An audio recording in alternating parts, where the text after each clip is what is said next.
Marriage is supposed to be the beginning of a honeymoon phase, or at least that's what everyone around me kept telling me before I signed the contract of my life, but the truth is that after tying the knot with Emily Carter, the so-called untouchable heiress of New York high society, things between us were nothing but cold, distant, and awkwardly polite, like two business partners forced into a joint venture neither really had time for. I was buried in film schedules, shooting 3 movies back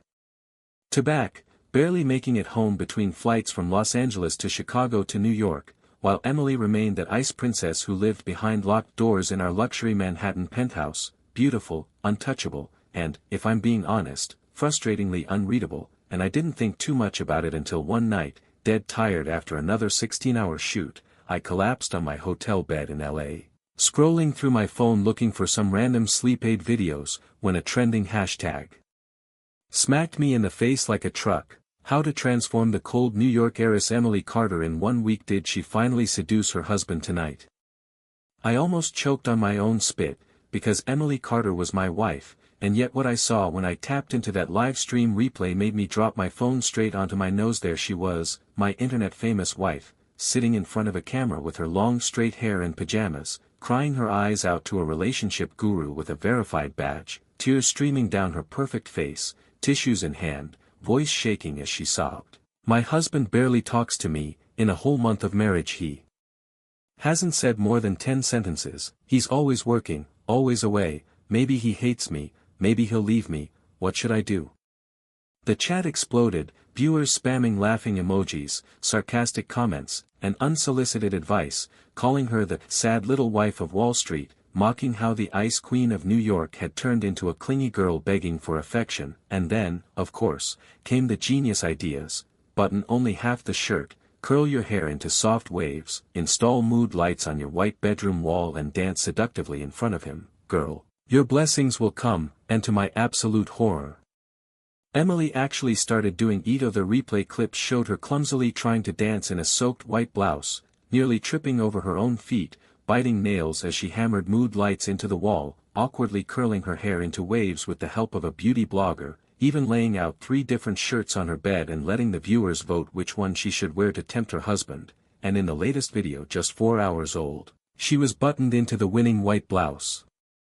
Collar modestly fastened high, saying seriously to the audience, "No, I can't half-button this, only my husband can see me like that, I still have to keep my dignity," which instantly sent the chat into a frenzy, urging her to rush to me, record it, dance for me, anything to prove her effort wasn't wasted, and then she had looked so lost, so vulnerable, whispering, "But he left on another trip this morning," before being bombarded with comments like, "Girl, book a flight, go to him, surprises don't work if you wait forever," and "he has to see it, or else what's the point?" That's when the screen went black, and my phone buzzed with a message from her: "Are you asleep?" My dumb reflexes betrayed me and I accidentally sent her a sticker in reply, and then, as if fate was having fun with me, she immediately followed with a photo of the very hotel I was staying at in Los Angeles, night view and all, before calling me, her soft voice carrying through the line, "Are you staying here?" And when I peeked out the window, sure enough, there she was, standing alone in a snowy hotel courtyard, wrapped in a coat, looking tiny, fragile, and completely out of place, and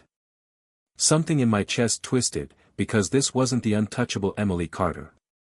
the world saw. This was my wife, shivering in the cold just to hand-deliver me a box of sweet and sour ribs she claimed her secretary had packed, her voice shaky as if lying for the first time, and before I could talk myself out of it, I gave her my room number and pulled her inside when she knocked, only to realize her hands were burning hot, her face flushed scarlet, her whole body trembling with fever, and when I tried to help her, she stubbornly said she didn't want to disturb my work. Trying to leave, but I wasn't about to let her burn up alone, so I locked the door and dragged her to the bed, scolding her when I realized under that wet coat she was wearing exactly what those netizens had voted anti-black blouse, buttons undone halfway, making her look both ridiculous and heartbreakingly vulnerable, so I buttoned her up one by one while she stared at me with glassy eyes, too weak to protest, before finally tucking her in, forcing her to take medicine, and watching her slowly drift into sleep. And as I sat on the chaise lounge beside her, I couldn't help thinking that maybe, just maybe, I had underestimated how much she actually cared, that all those live streams and silly attempts weren't just a game but her desperate way of reaching me, and damn it, I felt a pang of guilt, because she was my wife and I had barely acknowledged her existence in the past month. So when I laid down beside her with a spare blanket, listening to her rapid heartbeat pounding through the silence of the room, I realized this was the first time we had even shared a night like this, the first time her walls had come down, and though I drifted off trying to convince myself it didn't mean anything, deep down I knew this was only the beginning, because if Emily Carter had the courage to chase me across cities and live stream her way into my world, then sooner or later she was going to break through every last one of my defenses, and whether I was ready for it or not, I was already tangled in her orbit, which meant the next part of my story was about to get a whole lot more complicated. When I woke up the next morning, sunlight was creeping in through the curtains of my hotel room, and the first thing I saw was Emily Carter quietly sitting at the edge of the bed, already dressed, her long wavy hair falling over her shoulders, still faintly damp from the night before, her delicate face pale but somehow softer than I'd ever seen it, and for a moment I just stared, not sure if I was still dreaming, until she noticed me stirring and immediately stood up like she'd been caught trespassing, mumbling an apology for disturbing me, her voice husky from fever, but before she could bolt I reached out and grabbed her wrist, pulling her back gently, telling her to sit down, and that's when I touched her forehead, confirming what I already suspected: her fever had broken, thank God, but the warmth of her skin and the way she looked at me with those big uncertain eyes made my chest tighten in a way I didn't want to admit, so I busied myself with brushing my teeth, fixing my hair, acting casual, pretending last night hadn't rattled me, but the truth was it had, badly, because no matter how hard I tried to play the role of the cold, detached husband, I couldn't erase the image of her standing alone in the snow with that stupid lunch box just to see me. She noticed I was avoiding her gaze and asked softly if she should leave, if I needed space, but instead of answering directly I teased her, "What, you want me to sleep on the couch next time?" which made her blink in shock before realizing I was joking, and I saw the faintest blush creep over her ears as she tucked a strand of hair behind her ear. She left shortly after, and I went back to my set, where the chaos of filming consumed me, the lights, the makeup, the endless retakes, and of course, my co-star Olivia Reed, who had been glued to me like gum since the project started, always finding excuses to hover around me, flashing those wide innocent eyes, acting like some pure little kitten. But something about her always rubbed me the wrong way, maybe because I'd seen enough of Hollywood's innocent girls to know how fake most of it was. Or maybe because the way she looked at me felt calculated, like she was auditioning for a role she already thought she owned. That day we were shooting in Manhattan's Empire Tower, a skyscraper so exclusive it was a miracle the crew had secured permission, and as I walked into the massive boardroom set, I overheard some of the staff whispering about how half the floor was owned by Emily Carter's company, which immediately made me pause, because if Emily was here for a meeting, it meant she was closer to my world than I'd allowed myself to believe.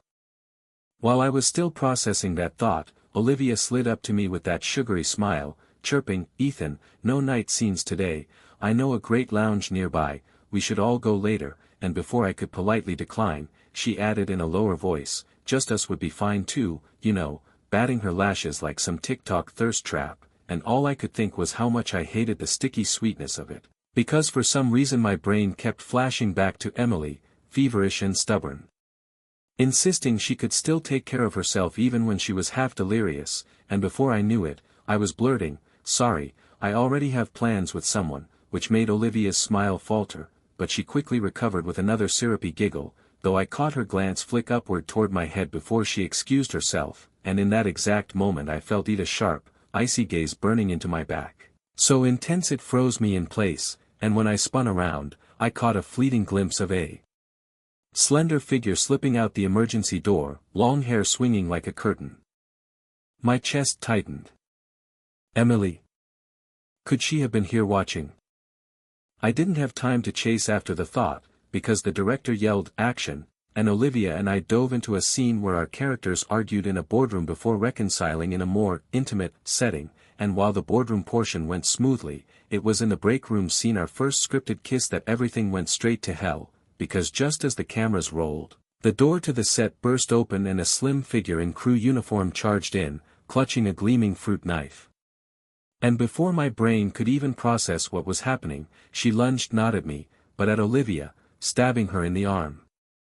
Blood sprayed instantly, screams erupted all around us, and my legs nearly gave out, because if there's one thing I can't handle, it's blood. Ever since I was a kid I've had this visceral reaction, the world spinning, my chest clenching, my whole body turning to ice, and as chaos erupted around me with crew members wrestling the girl down and Olivia shrieking, clutching her arm, I felt my vision tunneling, the floor tilting, until suddenly strong arms wrapped around me, steadying me, pulling me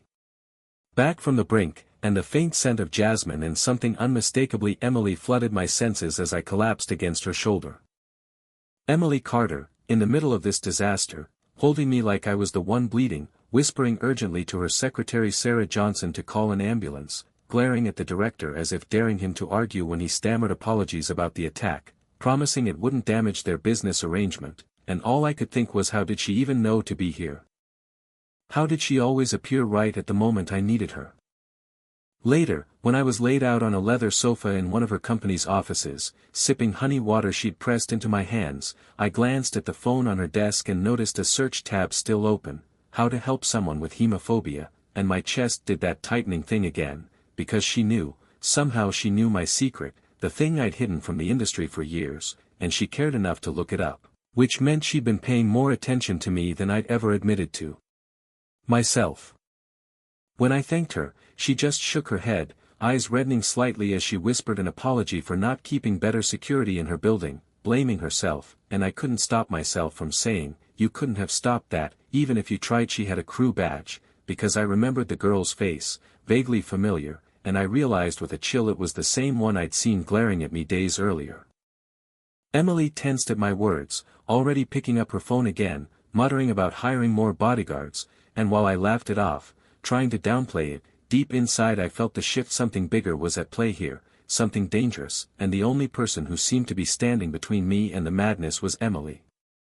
That night, when the news of the stabbing hit the internet, Olivia's fans erupted in outrage at crazy stalker fans, but the trending tag was quickly buried, suspiciously fast, and then Olivia herself appeared on social media, bandaged but smiling, claiming she wouldn't press charges against her attacker, which only fueled the flames of speculation, netizens digging, theorizing, wondering what was being covered up, while I sat in my hotel room scrolling endlessly, realizing I wasn't bored of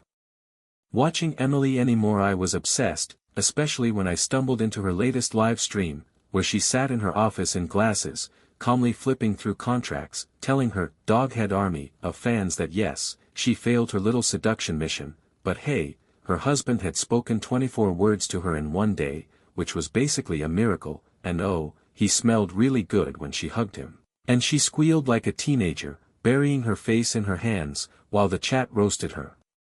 mercilessly, demanding she seduce harder, and trap him with a kiss. I should have rolled my eyes, but instead I found myself smirking like an idiot, typing out a message before I could stop myself. You free tonight? The second my text hit her phone, I heard her gasp live on stream, saw her scramble like she'd been electrocuted, shouting at her millions of viewers, my husband just texted me, and the chat exploded, demanding she say yes, and when she did just one word, okay, I knew right then I was screwed, because Emily Carter had officially turned the game around, and I was no longer the detached husband watching from the sidelines. I was in it, tangled, hooked, and completely unprepared for what was about to come next. Dinner with Emily Carter was supposed to be simple, maybe even awkward, but from the moment I saw her sitting across from me in the Hilton restaurant with that guarded expression and the faint blush that betrayed her nerves, I knew nothing about tonight would be normal, and I played it sly, ordering a bottle of wine even though I already knew she couldn't handle alcohol, because her mother had once joked she'd get tipsy off 2 sips. And sure enough, after a couple of glasses she was flushed. Cheeks glowing, eyes hazy, that ice princess aura melting into something softer, more dangerous, and when she tried to stand to leave I staggered dramatically, pretending to be drunker than I was, leaning into her, making her steady me, and she fell for it, guiding me carefully back to my room, her small frame straining under my weight, but she didn't complain, not once, and as soon as the door clicked shut behind us I turned the lights low, switched on the hotel's ambient mode, jazz spilling softly into the room, shadows painting her skin gold, and for the first time I saw her hesitate, biting her lip, not leaving, not staying, and when I teased her, "What, you planning to tuck me in?" she actually froze, and then whispered, "Can I do one thing before I go?" before slipping into the bathroom, water running briefly before she re-emerged, her white blouse damp, sticking to her skin, fingers fumbling nervously with the buttons as she stood in front of the mirror, and when our eyes met. In the reflection she jolted like a kid caught stealing, clutching the fabric shut, face crimson, and I couldn't resist, stepping closer, wrapping a finger around the collar, murmuring, "Emily, you trying to seduce me," which made her go stiff before she snapped, eyes suddenly burning, pushing me back against the window with a strength I didn't know she had, and then with a flick of her wrist the privacy glass went transparent, Manhattan glittering behind me like 1,000 witnesses, and she leaned in, voice low and ragged, whispering, "Yes, husband, I've wanted to seduce you since before we got married, since forever," before kissing my ear, and for the first time I realized the liquor hadn't made her weaker, it had stripped away her control, left behind raw hunger and the truth I'd been too blind to see.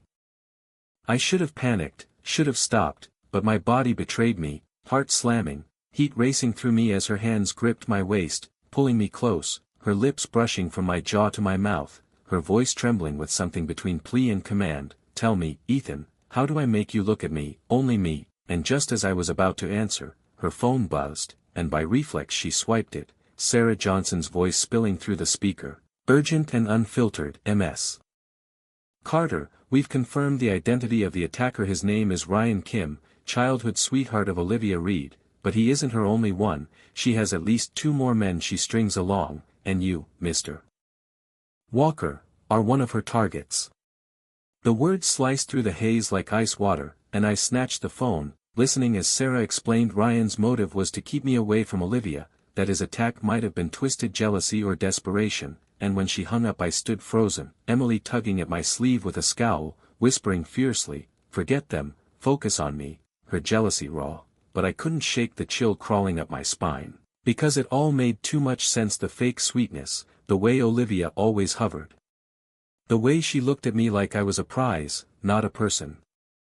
Emily didn't give me time to overthink, though, she pulled me down onto the bed, kissing me with wine-laced lips, demanding my attention, and when she finally passed out, cheeks flushed, breathing shallow, I sat there staring at her, remembering her words, "I can't lose you again," and it hit me again. What the hell did she mean by again? Sleep finally claimed me, but not gently. Instead I was dragged into a nightmare where I was engaged to Olivia, celebrated as her perfect match, only to be led into her mansion where Ryan Kim and other men greeted me like brothers in some twisted harem she commanded, shackles suddenly clamping onto my wrists, Olivia holding the chains, laughing like a villainess as she hissed, "This is my world, Ethan, you don't get to run." And just when I thought I was doomed, a chainsaw ripped through the bonds, Emily appearing from the darkness, scooping me up, whispering, "Sorry I'm late," her voice breaking with tenderness, and then the nightmare twisted again, showing me a younger Emily, hiding behind trees at family gatherings, eyes following me, whispering to her parents that she wanted to marry me one day, growing into the ruthless heiress she was now, all just to be by my side, and when I woke drenched in sweat, clutching my pounding chest, I barely had time to breathe before my manager's call hit me like a hammer. "Ethan, what the hell did you do last night? You're trending worldwide." Dread clawed up my throat as I grabbed my phone, pulling up the news, and there it was, photos of Emily and me locked in a kiss against the transparent hotel window, headlines screaming about the scandal, the internet in flames, people screaming betrayal, confusion, calling me the mysterious husband of Emily Carter, speculating whether I was her hidden spouse or a secret lover. I was still processing when Emily emerged from the bathroom in a loose robe, hair dripping, freezing as she saw my screen, and before I could say a word she scrambled for her phone, ordering Sarah to suppress the trending tag, her face pale with panic, but I stopped her, holding her wrist, saying firmly, "Why hide? We're married, aren't we? Or is being my wife so shameful you can't admit it?" Her eyes widened, mouth opening and closing, and then, in a rush, she blurted, "No. I'm not ashamed, Ethan, and I cut her off, throwing a pillow at her, half joking, half frustrated, "Last night you couldn't shut up calling me your husband, and now you're backtracking. She froze, then her eyes filled with tears, face flushed red, and she whispered, "Can I really call you that? Can I really be your wife?" And before she broke completely, I pulled her to me, kissing her hard, finally letting myself want her, until my phone rang again, this time my assistant reminding me the entire crew was visiting Olivia at the hospital, and the mood shattered. Emily looked at me, hesitant, almost fearful, but I squeezed her hand and murmured, "Don't worry, I won't make the same mistake twice," not even knowing why I said it, only that I meant it, and the way her eyes softened told me she understood more than I did. At the hospital, Olivia was already holding court, arm bandaged but smile intact, greeting the cast like nothing had happened, her sweet act sickening as she cooed, "Ethan, you came to see me," but when her eyes flicked upward, just for a second, her smile cracked, freezing on her lips, and before I could process it, a jealous co-star sniped loudly, "So, Ethan, what about that trending kiss with Emily Carter? She's a married woman, isn't she?" And the room went dead silent. I smiled, placing the fruit basket down, and said clearly, "Emily Carter is my wife, and I'll do whatever I want with my wife, no scandal, no shame," leaving Olivia's face drained of color as I walked out, heart pounding, because for the first time since this insane marriage began, I had chosen my side, and it was Emily's.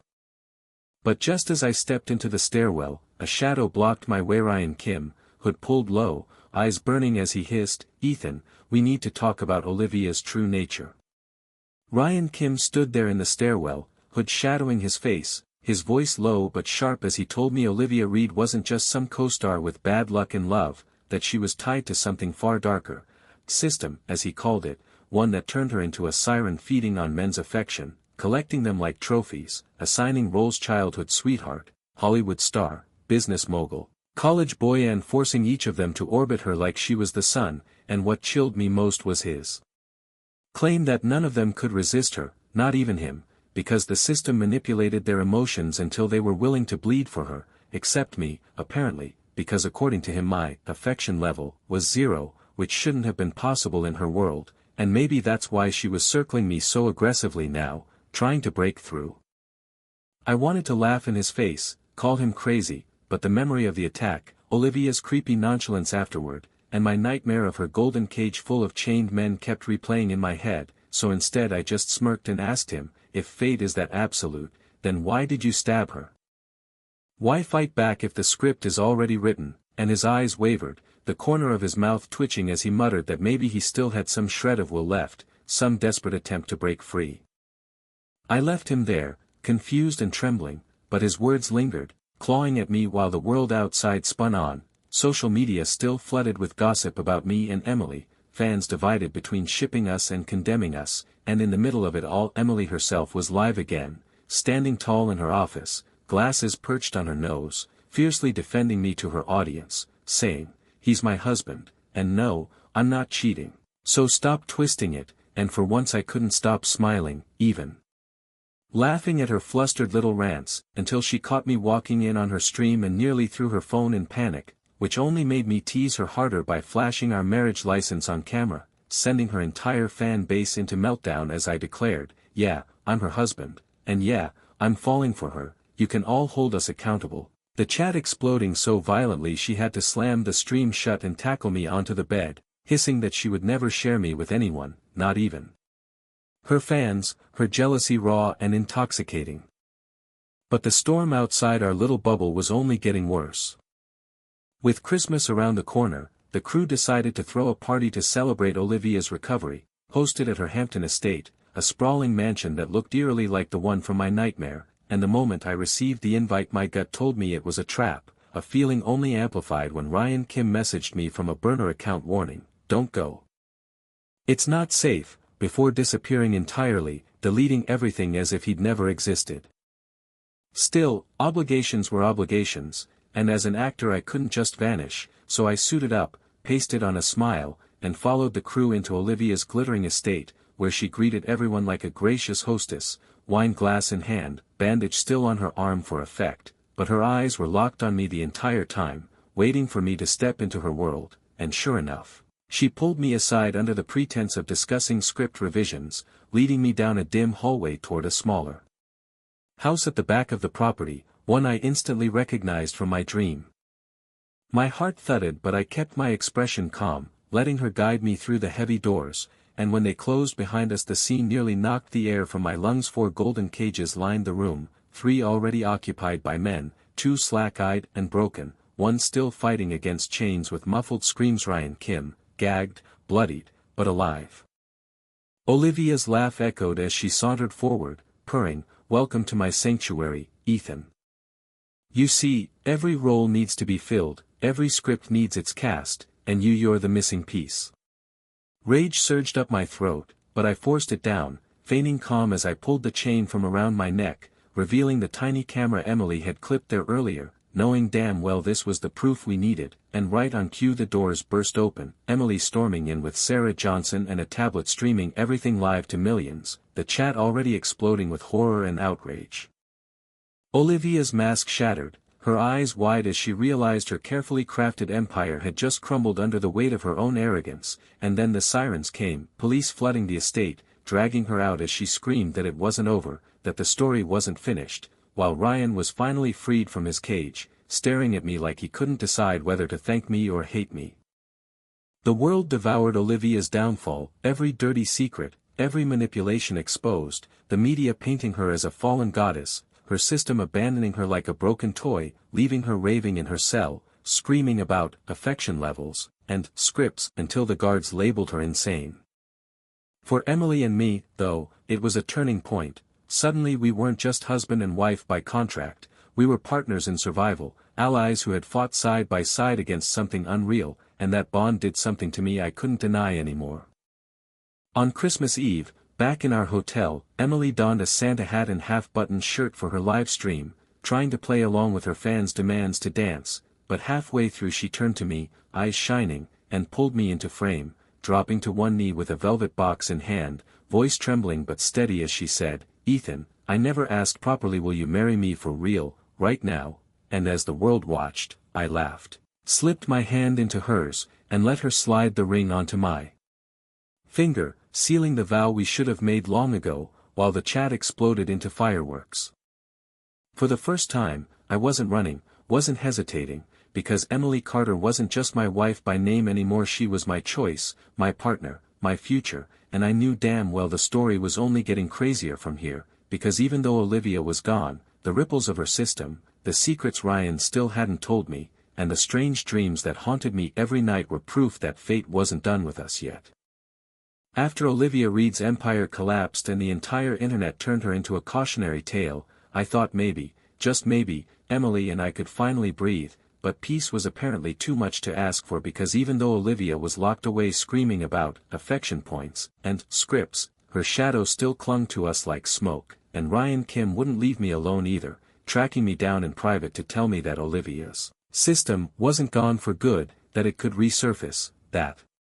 the world itself was built around her story, and that all of us were trapped inside it whether we liked it or not, except me, for some reason, because I was the glitch, the anomaly with zero affection, and that was why I'd been able to resist her. I wanted to laugh in his face, but the haunted look in his eyes stopped me, because here was a guy who'd stabbed the woman he once loved, a guy who'd been chained in a golden cage, and he was begging me to understand that everything we did was already written, like some twisted novel where our choices didn't matter, but I wasn't about to buy into that, not when Emily was finally by my side for real, not when I had finally admitted she wasn't just a business arrangement but the woman I wanted, so I told him straight up, if this world was written for Olivia, then we're rewriting it, page by page, and walked away, refusing to let fate or some invisible author decide for me.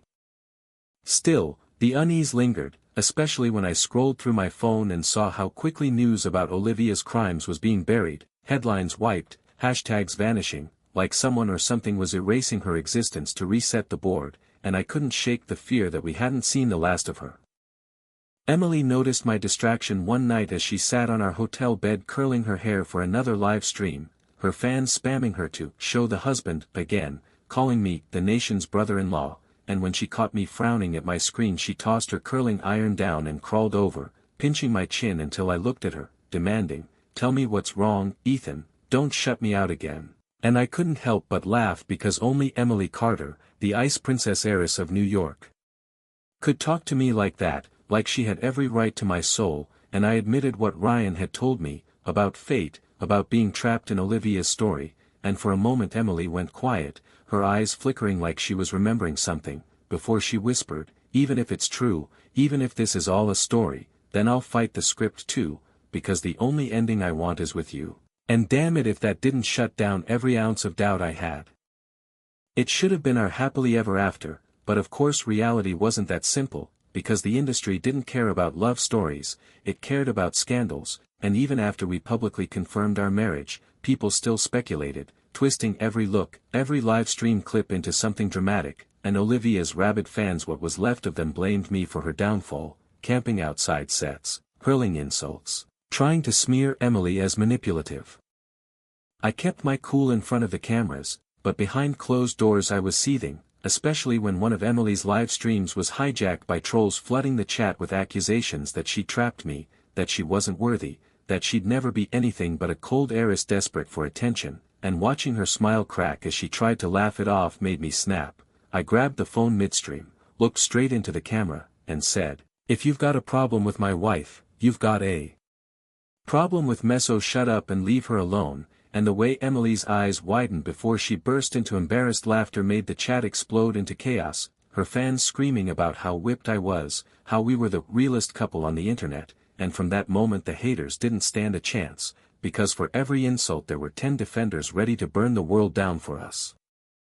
But not everyone took our side, and the industry politics only got messier, because Olivia's sudden withdrawal left a power vacuum, one her sponsors and backers scrambled to fill, and some of them weren't happy that Emily had been the one to expose her. Anonymous threats started popping up, strange figures tailing us, and Sarah Johnson doubled the security detail without telling Emily, but I noticed. And I knew this wasn't just leftover drama, it was the ripple of something bigger.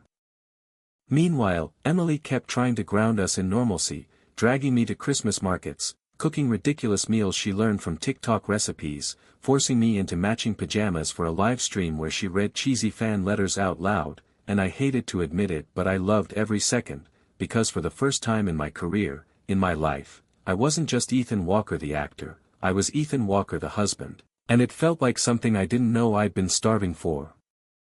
Still, the nightmares kept coming, Olivia's laugh echoing, her golden cages waiting, Ryan's warnings replaying, and I started to realize this wasn't over, not by a long shot, and if I didn't figure out what this system really was, it might come for Emily next. That suspicion only grew stronger when Emily organized a Christmas Eve live stream, fans spamming her to dance in the half-buttoned shirt again, teasing her about seducing her husband, and halfway through, right as she pulled me into frame to kiss me in front of millions, the comments suddenly shifted, a flood of strange identical messages. "The story isn't over."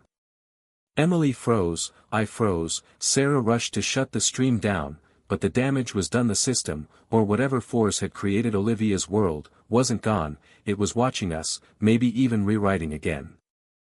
Emily gripped my hand so tight her nails dug crescents into my skin, whispering that she wouldn't let me go no matter what, and I swore back to her that I'd burn the script, tear down fate itself if I had to. We held each other in the flickering glow of the Christmas tree, the weight of unseen eyes pressing down on us, and I knew in my gut that the final act was coming, that Olivia's fall wasn't the end but the beginning of something darker, and if we wanted to keep what we had, we'd have to fight harder than ever.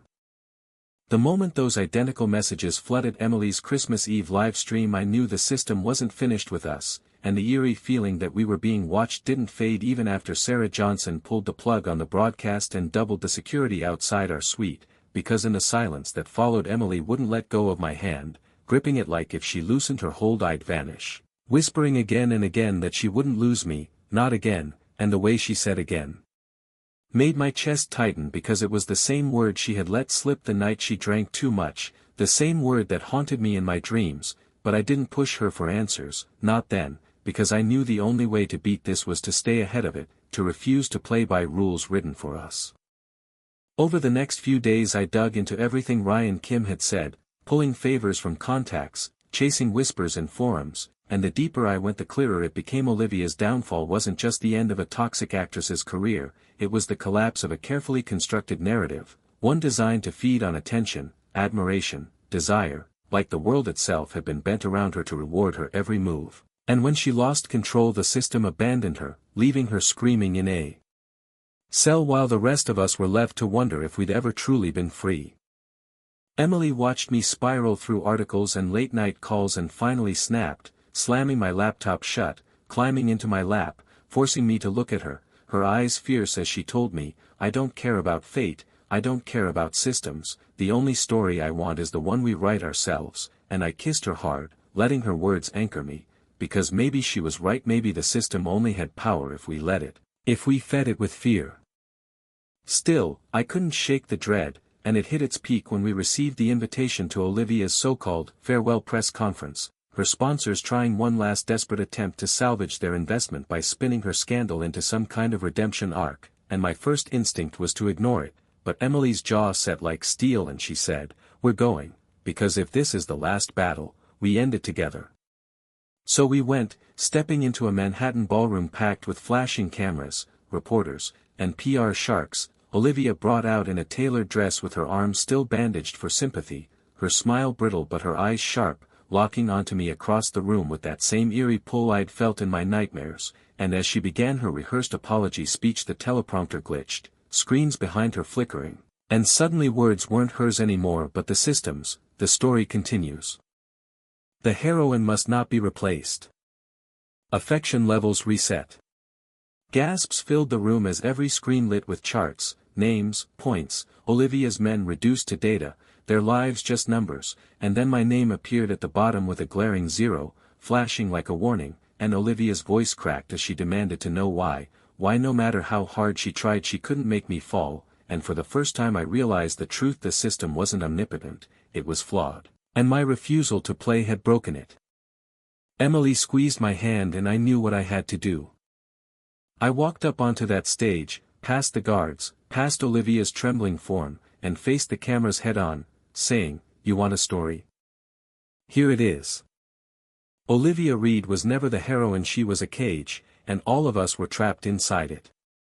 But I'm not a character in someone else's book, I'm not a number on a screen, I'm a man who gets to choose, and I choose my wife, Emily Carter. The words hit like firecrackers, the audience erupting, the system glitching harder, screens fracturing into static, Olivia screaming as her carefully built facade shattered, and in that chaos Emily stepped up beside me, pulling me into a kiss right there in front of the world, sealing our rebellion in one unshakable moment. The press conference collapsed into pandemonium, sponsors fleeing, reporters shouting, and Olivia being dragged away clawing at the air, but it didn't matter anymore because the system had crumbled, its grip broken, and the only thing left standing was us.